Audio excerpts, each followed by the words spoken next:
हरे कृष्णा। गिरिराज गोवर्धन की इस पावन परिक्रमा में सभी भक्तों का हार्दिक स्वागत है, अभिनंदन है। गोवर्धन को जाओ मेरे वीर, नाय माने मेरा मनुआ। सभी का मन करता है कि गोवर्धन को जाए, मन नहीं मान रहा है। तो आइए इस मानस परिक्रमा में आप सभी का हार्दिक स्वागत है, अभिनंदन है।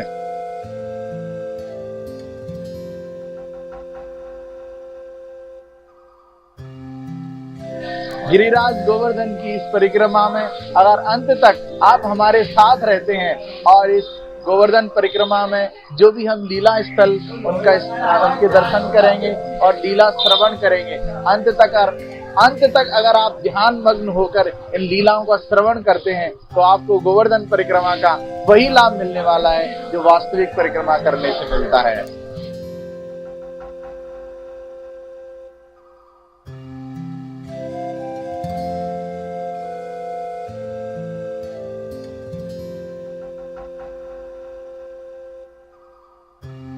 हमारी गोवर्धन परिक्रमा हम मानसी गंगा से शुरू करते हैं। मानसी गंगा से क्यों?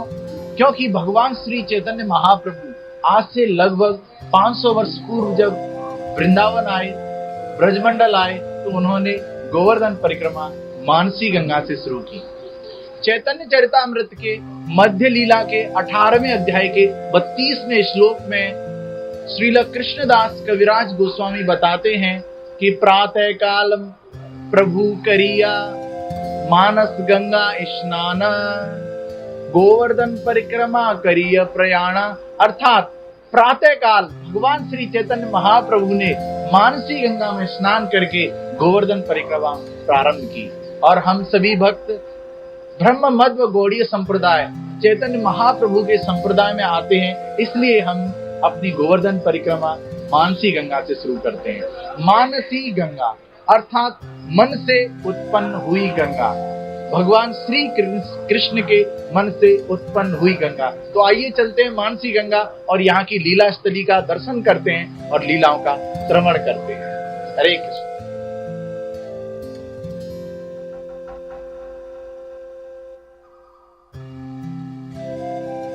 तो ये मानसी गंगा का मुख्य मंदिर है, मुखारविंद मंदिर, जहाँ पर दो भगवान के, एक तो जो मुकुट है उनका मंदिर है और एक भगवान की जो जिव्या है उसका मंदिर है।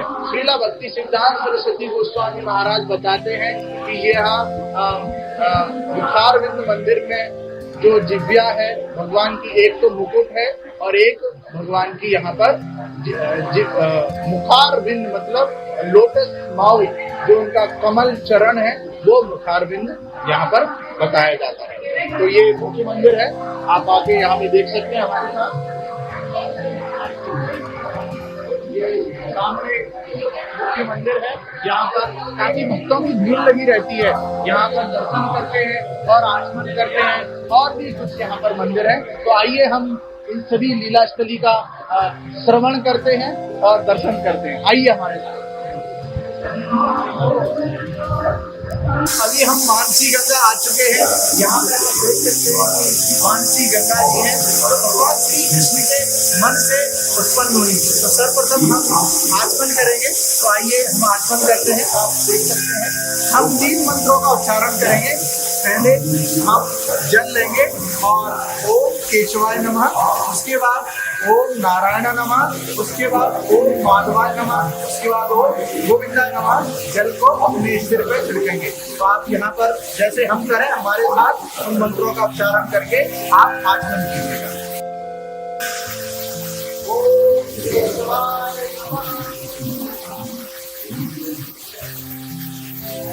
ओम नारायणाय नमः,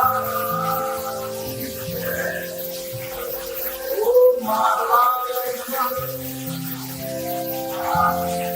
ओम गोविंदाय नमः। अभी हम मानसी गंगा की लीलाओं का श्रवण करेंगे।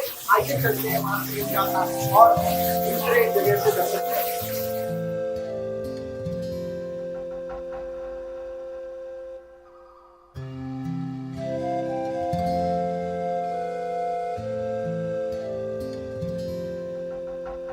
आइए आइए जानते हैं मानसी गंगा की लीला। यहाँ से पूरी मानसी गंगा आप देख सकते हैं। तो एक बार क्या हुआ, भगवान श्री कृष्ण ने वत्सासुर के नामक एक राक्षस का वध किया, जो कि एक छोटे से बछड़े के रूप में आया था। तो भगवान के मित्रों ने बोला कि आपने एक बछड़े का वध किया है, आपको गंगा में स्नान करना पड़ेगा। तो भगवान ने सोचा गंगा जाने की जरूरत क्यों है, क्यों ना गंगा को यहीं बुलाया जाए। तो भगवान ने ध्यान किया और गंगा जी यहीं प्रकट हो गई, जिनको बोलते हैं मानसी गंगा। मानसी गंगा धाम की जय। एक और इसी से जुड़ी हुई लीला है, जिसमें हम समझते हैं कि नंद महाराज और यशोदा माई, उन दोनों के मन में ये उत्कंठा थी कि वो गंगा में जाके स्नान करें। कई लोगों ने उनको इसके बारे में बताया, तो उनके मन में हुआ कि क्यों ना जाके गंगा में स्नान किया जाए। तो भगवान श्री कृष्ण बोलते हैं कि आप गंगा क्यों जा रहे हैं, हम आपके लिए गंगा यहीं बुला लेते हैं। तो अपने मन से भगवान ने गंगा उत्पन्न की। और मथुरा महात्म्य में यह बताया गया है कि कोई गंगा में स्नान करता है तो उसको मुक्ति मिलती है, लेकिन कोई अगर मानसी गंगा में स्नान करता है तो उसको कृष्ण प्रेम मिलता है। तो कृष्ण प्रेम अगर हमें प्राप्त करना है तो आइए मानसी गंगा में मानस स्नान करें। हरे कृष्ण।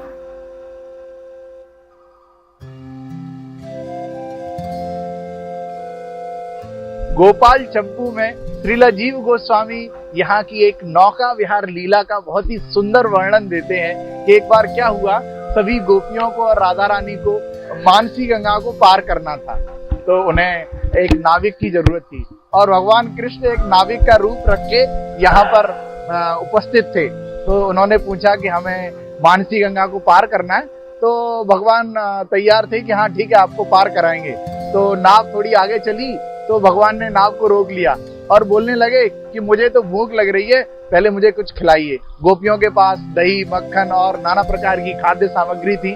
तो उन्होंने सोचा चलो ठीक है, खिला देते हैं। तो उन्होंने भगवान श्री कृष्ण को खिला दिया। और उसके बाद भगवान बोलते हैं कि अभी तो मुझे नींद आ रही है, थोड़ा मुझे आराम करना है।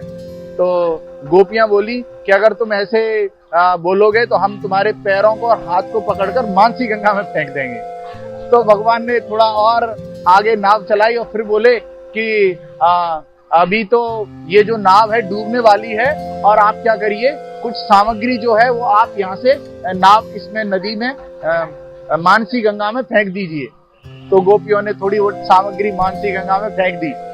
नाव थोड़ी और आगे चली तो भगवान श्री कृष्ण बोलते हैं कि अब तो तूफान आ रहा है, आंधी आ रही है, क्या किया जाए, नाव तो डूबने वाली है। तो सभी गोपियां डर गईं और राधा रानी ने कृष्ण को पकड़ लिया। और जब राधा रानी ने कृष्ण को पकड़ा तो उनको समझ में आ गया ये तो कृष्ण है। तो ऐसी दिव्य लीलाएं इस मानसी गंगा में हुई है।